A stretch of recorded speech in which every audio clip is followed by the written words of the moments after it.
Good evening, my friends. Welcome back to yet another evening here in the office. Um, Two things today. We're tying yet a classic, and we are also announcing the winner of the giveaway from 2 weeks back, I believe. So stay put till the end, and I will announce the winner.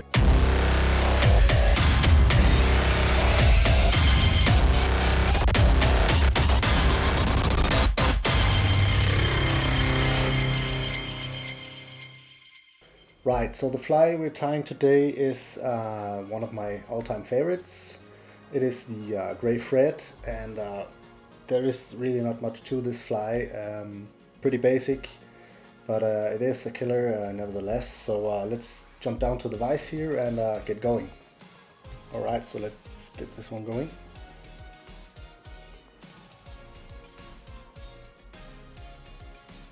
The hook in the vise is an Eric's NS 156 in a size 8.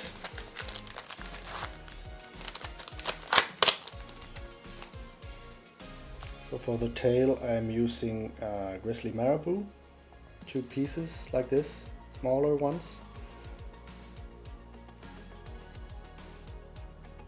And what I like to do is kind of plug out the tip. Follow this back here, just plug off that tip, which gives you kind of like a V. It helps to make a more natural looking tail, not so uniform. Place the feathers on top of each other like this, pinch it and pull, and that leaves you with a nice fluffy little tail like that. And I want it as long as the hook shank, which is around here. Tie that in on top there.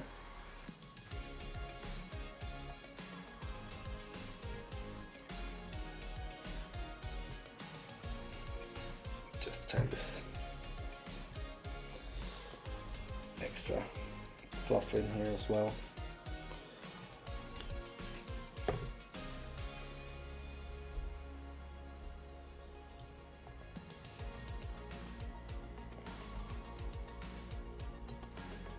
Just like that. Then I want some kind of flash. I'll just be using this. I think it looks cool with the pattern. Maybe this crystal flash in, I don't even know what to call this color. Is it green?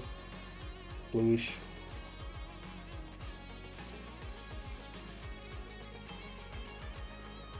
So plug out 2 strands.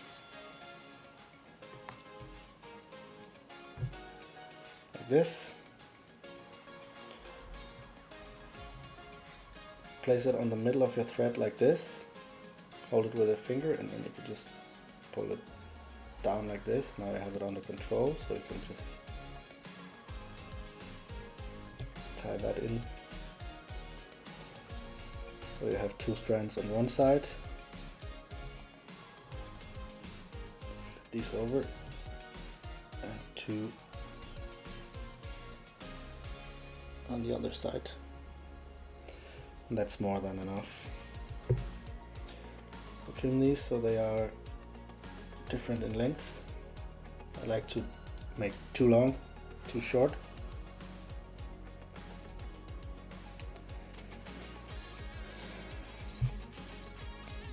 Then I want to tie in a grizzly hackle. Before I do that, kind of like to open it up like this, then strip one side so the fly doesn't get too bulky. That's kind of what I prefer. So like this.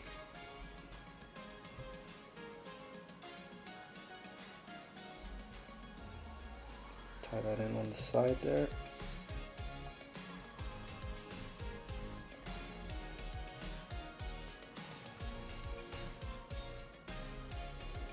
just tie everything in as well. Doesn't matter. Kind of helps build up some bulk for the body. And then the fly, of course, needs some sort of rib. What I have here is just some fluorocarbon in 0.20, I think.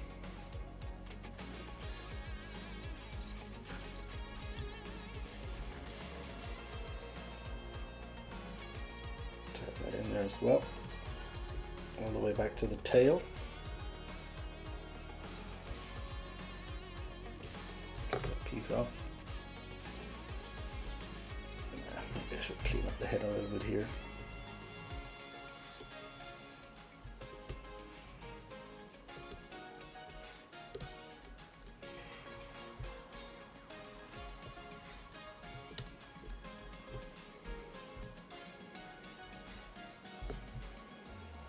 Like that. The fish won't mind, but I have to photograph this fly afterwards, so it needs to look good. Things I do for you guys. Right, so onto some bead chain eyes in silver. These are size medium. And one thing I like to do here is wrap my thread around the bead chain eyes while I hold them in my hand like this. So now they kind of dangle free on the thread here, so I can just turn until they are placed on top of the hook, and then just really secure these eyes. Whoops, my thread broke. Makes it nice and authentic.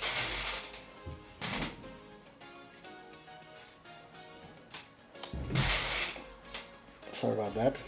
I guess that means we are switching to black thread. These CNF design bobbins are the best, but if you break your thread, they are kind of annoying.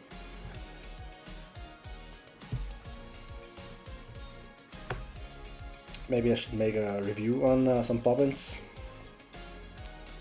What do you guys say about that? Let me know down in the comments, maybe.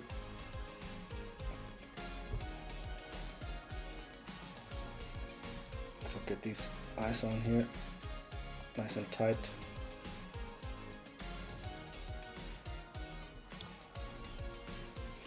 There we go. You can also give these a dab of super glue if you don't, but these aren't going anywhere.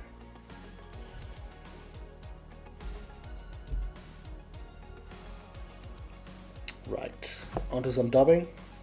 I'm really enjoying this semi-seal from Spawn at the moment.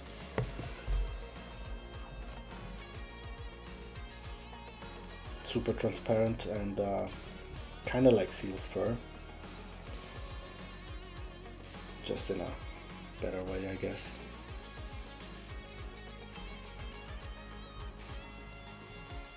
So as always, get a base layer going here.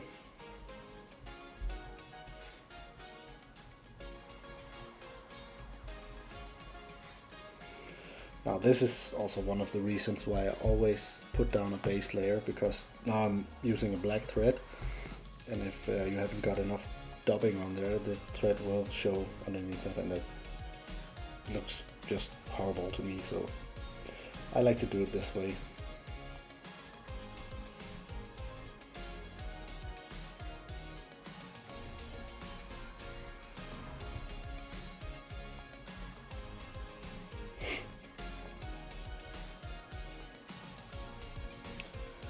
Take your time, build up a taper here.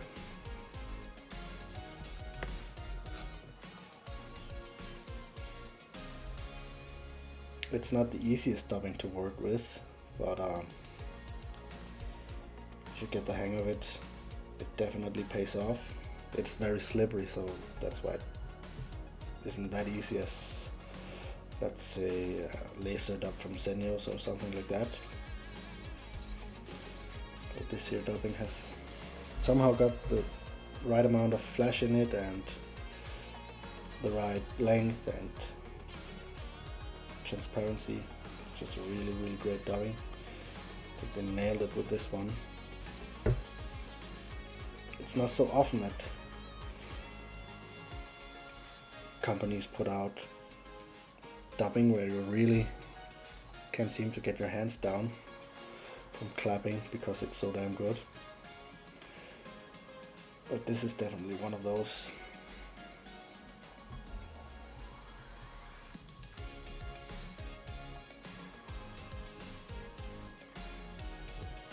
Right, so that is looking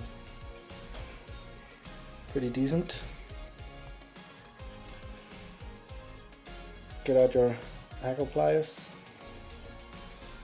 Catch that hackle there. Careful you don't pull it too hard so it breaks.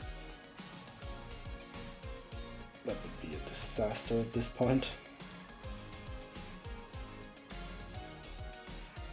And then just start working your way up through the fly here. And you get to the front here. I like to make a few extra turns to kind of make it a little bit bigger in front.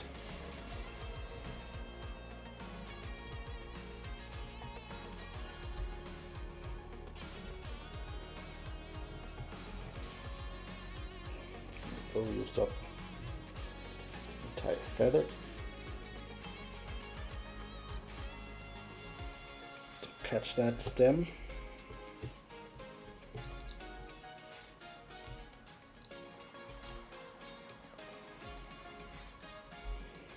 Remember what I taught you guys last week about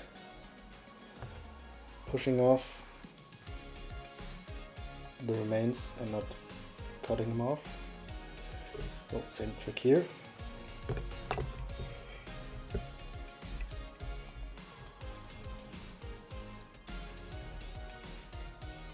Then just fold this back a bit, clean it up,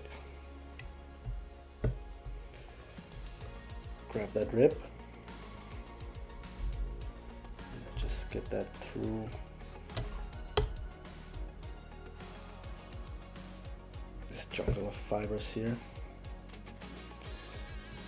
And try to get it on top of the turns you already did, or cross turns, so it will lock down that palmer hackle.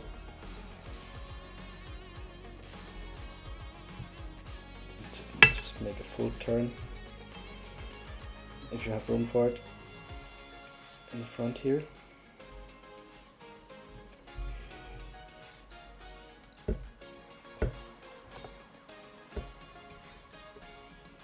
Trim that off.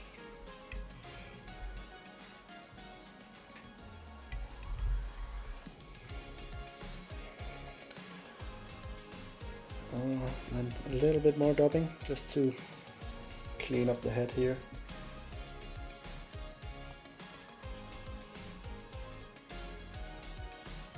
Just a really thin layer to cover these thread wraps in between the eyes, both ways, and then just get that thread up in front of the eyes. That's looking good. And make a whip finish.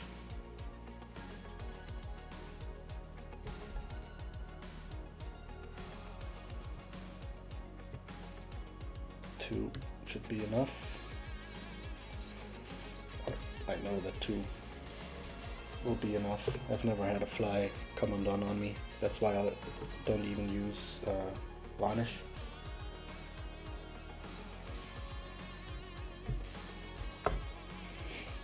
Like that.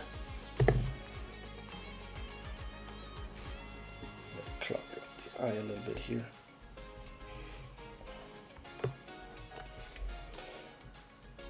and at this point the fly is basically done. I just want to clean it up a little bit here for you guys.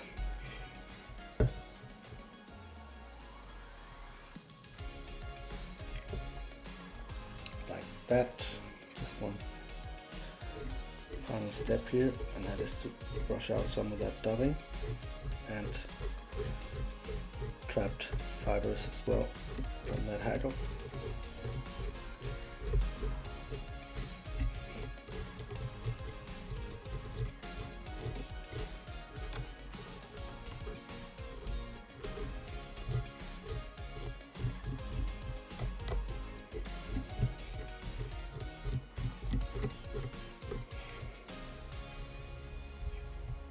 Now, as you can see here, that fly is just